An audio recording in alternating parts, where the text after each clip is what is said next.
किंतन शाश्वत एक 12 साल का छठी क्लास में पढ़ने वाला लड़का, उसकी मृत्यु हो जाती है 20 जनवरी 2024 को। Reason bullying. सब आ रहे जा रहे, लेकिन उस कमरे में मेरा बेटा रहता था। मेरी अभी भी हिम्मत नहीं हो रही कि उस कमरे में मैं कैसे चली जाऊं। ये स्टेटमेंट सच में इतनी हार्ट ब्रेकिंग है ना। मतलब यार, किंतन की मॉम कैसे अब उस घर में रहेंगी, कैसे उस रूम के अंदर जाएंगी, जैसे वो खुद बोल रही है कि जिस रूम में उनका बच्चा रहा करता था 12 साल का। जब वो आवाज लगाते थे उनको खाना बन गया, खाना खाने आ जाओ, और भाग के खाना खाने आ जाता था। अब वो रूम खाली हो चुका है। अब किंतन आवाज लगाने पर कभी नहीं आएगा। हम लोग जितना सोचते हैं ना, हम लोग वो दर्द अभी महसूस भी नहीं कर पा रहे जो किंतन की मॉम के ऊपर बीत रहा है। क्या कहानी है, क्या वजह है कि एक 12 साल का लड़का छठी क्लास में पढ़ने वाला उसकी बुलिंग की वजह से होगी। रीजन, उसके पीछे हत्याकांड में कौन कौन शामिल है, सबके बारे में बात करते हैं। किंतन शाश्वत एक 12 साल का छठी क्लास में पढ़ने वाला लड़का था, जो कि दिल्ली के शास्त्री नगर के गवर्नमेंट स्कूल में पढ़ता था। स्कूल का नाम था सर्वोदय बाल विद्यालय। कुंदन के फादर साहब एक डेली वेज वर्कर थे।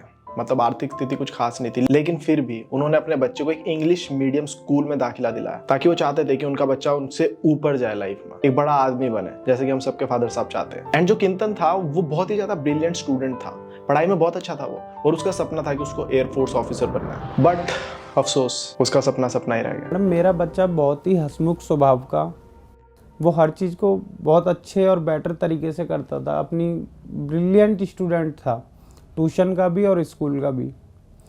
और मैडम, वो सपना देखता था कि मैं एयरफोर्स में जाऊंगा, अपने चाचा को देख के। बात है 11 जनवरी 2024 की। लगभग 2:30 बज रहे थे। किंतन की मॉम अपने बच्चे का वेट कर रही थी। अब 2:30 तक यूजुअली किंतन आ जाता था, बट उस दिन नहीं आया तो मॉम थोड़ा सा पैनिक हो गए। एंड आंटी जी थोड़ा बालकनी की तरफ गए एंड देखा कि कहीं दिख नहीं रहा है। बट इतने में वो पीछे देखते हैं तो किंतन आ चुका होता है, वो सोफे पर बैठा होता है एंड वो नीचे को गर्दन कर कर बैठा होता है। अब आंटी जी आते हैं, पूछते हैं कि क्या हुआ। ऐसे में किंतन अपनी आंखें ऊपर करता तो वो नम होती हैं एंड वो जोर जोर से एकदम से चीख चीख कर रोने लगता है, बहुत ज्यादा दर्द में होता है। फिर आंटी जी दोबारा पूछती कि ऐसा क्या हुआ। अभी तक आंटी को तो ये लगा होगा कि स्कूल में लड़ाई होगी, रास्ते में कुछ भी हो सकता है, स्कूल में किसी दोस्त के साथ बहस हुई, बट वो बहुत जोर जोर से रो रहा था किंतन। अब ऐसे में जब उसकी माँ ने दोबारा पूछा तो किंतन ने कहा कि उसकी टांग में बहुत ज्यादा दर्द हो रहा है। अब ऐसे में किंतन के मॉम डैड उसको एक सरकारी हॉस्पिटल ले गए, जिसका नाम था दीपचंद बंधु हॉस्पिटल। एंड वहां पर डॉक्टर ने कहा कि जो मेन डॉक्टर्स है 3, वो इस टाइम पे अवेलेबल नहीं है एंड वो छुट्टी पर गए, 3 दिन बाद लौटेंगे। एंड वहां पर जो अवेलेबल था उसने किंतन का इलाज स्टार्ट किया एंड पेन किलर्स दिए और एक्सरे वगैरह किया। कहा कि अभी कंडीशन नॉर्मल है, इतनी कोई जरूरत नहीं है, बाकी तुम इसको जब डॉक्टर्स आ जाएंगे 3 दिन बाद तब वापस लेकर आना। एंड पेन किलर्स खाने के बाद तुम्हें पता दर्द कम हो जाता, तो उस टाइम पर किंतन का दर्द भी ठीक हो गया, क्योंकि पेन किलर के बाद ठीक हो जाता है। अब वो घर चले गए, बट पेन किलर का काम भी ज्यादा टाइम तक चला नहीं एंड किंतन अब बहुत ज्यादा, वो नन्ही सी जान कितना ही दर्द सहेगी, उसका दर्द बढ़ता गया।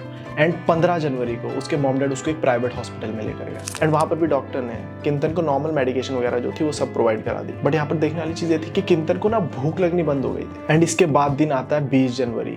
रात को किंतन की तबीयत बहुत ज्यादा खराब हो जाती है, उसके पैर का दर्द बहुत ज्यादा बढ़ जाता है एंड उसको सेम फिर से उसी गवर्नमेंट हॉस्पिटल में उसके मॉम लेकर जाते हैं 20 जनवरी को। एंड अफसोस, किंतन उस दर्द से ज्यादा लड़ नहीं पाया और 20 जनवरी की रात को वो उस हॉस्पिटल में, उसी सरकारी हॉस्पिटल में अपना दम तोड़ देता है। किंतन के पैर में वो दर्द आया कैसे?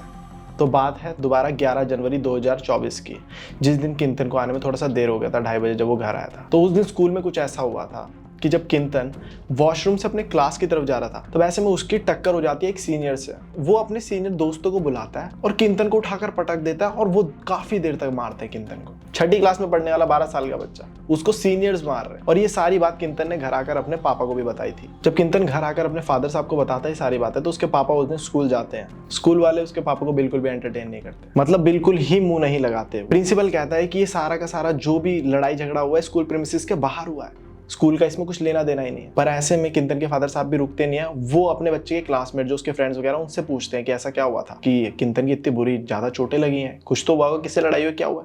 तो 2 दोस्त थे किंतन के, क्लासमेट कह लो, वो बताते कि हाँ जी अंकल, किंतन की अभी लड़ाई हुई थी सीनियर्स का और उन्होंने उसे बहुत ज्यादा मारा। दुख की बात पता है क्या है कि 11 जनवरी जब ये इंसिडेंट हुआ था, तब से लेके 20 जनवरी जब तक किंतन की जान नहीं गई थी, उन 9 दिनों तक किंतन के फादर साहब डेली स्कूल के चक्कर काट रहे थे। स्कूल वालों ने कोई हेल्प नहीं करी। स्कूल वालों ने इनफैक्ट वो जो स्टूडेंट्स थे सीनियर जिन्होंने किंतन को मारा था, उनकी शक्ल तक नहीं दिखाई अभी तक मॉम डैड को। किंतन की माँ का ये कहना है। स्कूल वालों ने क्या किया, कैमरे नहीं थे और उन लोगों ने इस चीज़ को इतना लाइटली लिया कि मेरा बच्चा नहीं रहा आज, और इसी वजह से आज मेरे को स्कूल जाना पड़ा कि सब कुछ हो गया। अब तो मुझे बता दो वो बच्चे कौन है, मेरी आत्मा को शांति तभी मिलेगी जब मैं उन बच्चों को एक बार देख लूं और मैं कम से कम ये सोच लूं कैसे मार, मुझे अभी भी नहीं पता मारा क्या था, कैसे मारा था कि एक छोटा सा बच्चा मर गया उस दर्द से सह सह के।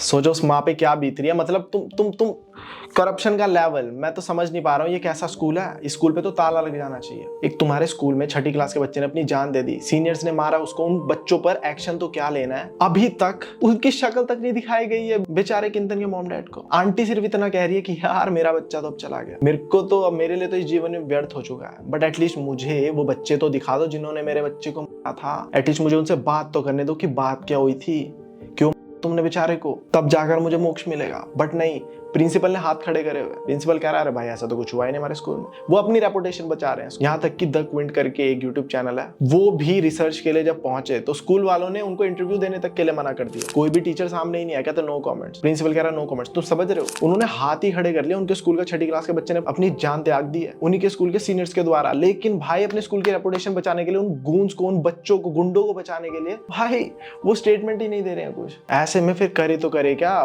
किंतन के मॉम डैड करे तो करेगा, दे आर जस्ट हेल्पलेस। उनके पास जब भी इंटरव्यू के लिए कोई जा रहा है तो वो तो बस एक ही चीज, एक ही मांग कर रहे हैं केजरीवाल साहब से, सीएम से, कि भाई हमें नहीं चाहिए फ्री में कुछ, हमने अपना बच्चा स्कूल भेजा था। उस स्कूल के अंदर ही ऐसे क्या गुंडे पाले जा रहे हैं? मैं तो यही मानूंगा कि उस स्कूल के अंदर सच में गुंडे हैं, कि उनको जब एक बच्चे की टक्कर लगी तो उन्होंने सामने से सीनियर्स और अपने दोस्त बुलाए और मारा उसको। सोचो, तो स्कूल के अंदर सारे आम ही गुंडागर्दी चल रही है। किंतन के मॉम डैड ने 2 ही लोगों के ऊपर एलिगेशन लगाए हैं।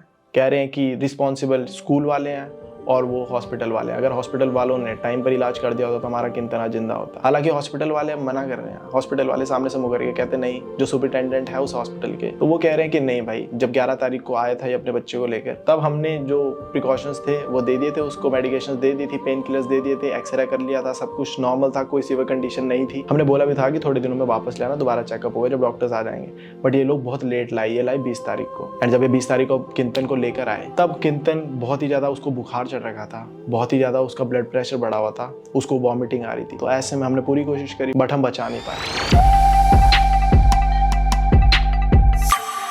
मेरा ओपिनियन इस चीज पर यह है कि बिल्कुल सही बात है, मॉम डैड का गुस्सा होना बनता है हॉस्पिटल पे, क्योंकि गवर्नमेंट हॉस्पिटल की हालत हम लोगों को पता है भाई, कितना लाइटली लेते हैं ये लोग अपनी जॉब्स को। तुम गवर्नमेंट बैंक से ले लो, कहीं भी ले लो, ये कस्टमर को कुछ समझते ही नहीं है। इन्हों को लग रहा है कि ये भगवान है। तो वहां पर अगर 11 तारीख को वो डॉक्टर जो भी था, जिसने बड़ा लाइटली ही लिया होगा कि भाई डॉक्टर्स तो है नहीं, बोल देता हूँ 3 दिन बाद आना, अगर अच्छे से चेकअप किया गया होता किंतन का, अच्छे से इलाज चला होता तो किंतन बच जाता। बट नहीं, इन्होंने सोचा होगा अपने ऊपर से डालो, सरकारी काम ऐसा ही होता है, अरे ठीक है एक पेन किलर दे दी कि दर्द तो कम हो ही जाएगा, भेज देंगे। एंड स्कूल वाले जो प्रिंसिपल, तो भाई उस स्कूल पे तो ताला लगना चाहिए, लिटरली ताला लगना चाहिए ऐसे स्कूल्स के ऊपर भाई, जो स्टूडेंट्स को सजा तो क्या देनी है, उन गुनहगारों को, उनको बचा रहे हैं, बल्कि इनमें यहाँ बेचारे हमारे विक्टिम के मॉम डैड को ऐसे ट्रीट कर रहे हैं जैसे इनकी गलती हो, इनका बच्चा छिन गया इनसे भाई, और अब तक उन गुनहगारों की शक्ल तक नहीं देखने को मिली है। मुझे तो बहुत गुस्सा चढ़ता था भाई, मेरे हाथ में होता तो फिर बताता मैं इन सब चीज़ों को कैसे ठीक करना है। बस इस वीडियो के एंड में इतना ही बोलना चाहूँगा यार कि जितने मॉम डैड ये वीडियो देख रहे हैं, बुलिंग सच में रियल है। बुलिंग से आपका बच्चा इस उम्र में गुजरता ही गुजरता है, हर बच्चा गुजरता है भाई, मैं भी गुजरा था अपने टाइम पर, तो आपका बच्चा भी गुजर रहा है। तो बस आपको पता नहीं है, वो उसके चेहरे पे एक स्माइल है बट वो कितना दर्द लिए बैठा है वो उसको ही पता है। तो बस डेली उससे थोड़ा ना पूछा करो, सिर्फ ये मत पूछो कि पढ़ाई कैसी चल रही है, पूछो कि भाई कोई दुख तकलीफ तो नहीं है, क्योंकि आपने अपना बालक बाहरली दुनिया में छोड़ा हुआ है, बहुत सारी विपदाओं से घिरा हुआ है वो, पढ़ाई की टेंशन, यार दोस्त, मोहल्ला, पता नहीं 100 चीजें हैं, 100 लड़के हैं, 100 लड़कियां हैं, कौन कैसा है। तो उससे जस्ट पूछो कोई दिक्कत परेशानी, सिर्फ इतना भी पूछ लोगे ना तो अगला खुल के बताएगा कभी ना कभी। तो अगर कोई बालक या बालिका देख रही है वीडियो तो शेयर करो अपने मॉम डैड के साथ, अगर ऐसी कोई दिक्कत है तो वो तुम्हें बचा लेंगे, अदरवाइज फिर एंड रिजल्ट ऐसा निकलता है। वीडियो अच्छा लगा तो सब्सक्राइब कर देना एंड लाइक जरूर करना। वीडियो को लाइक करने का पर्पस सिर्फ एक छोटा सा, बहुत छोटा सा, इससे हमारे को पैसा आएगा ना कुछ। शायद वीडियो को लाइक करने से और ज्यादा कमेंट करने से आई गेस रीच बढ़ती है, और जितनी ज्यादा रीच बढ़ेगी आई थिंक उतने ज्यादा लोगों तक वीडियो जाएगा, तो मेरा बनाने का मकसद भी पूरा हो जाएगा। ज्यादा से ज्यादा लोगों को दिखेगी तो ज्यादा से ज्यादा लोग एजुकेट होंगे। तो एक छोटे सा हुआ, बाकी लाइक अगर अच्छा लगा तो कर दो और कमेंट हमारी मर्जी है। बाकी ध्यान रखो अपना और खुश रहो।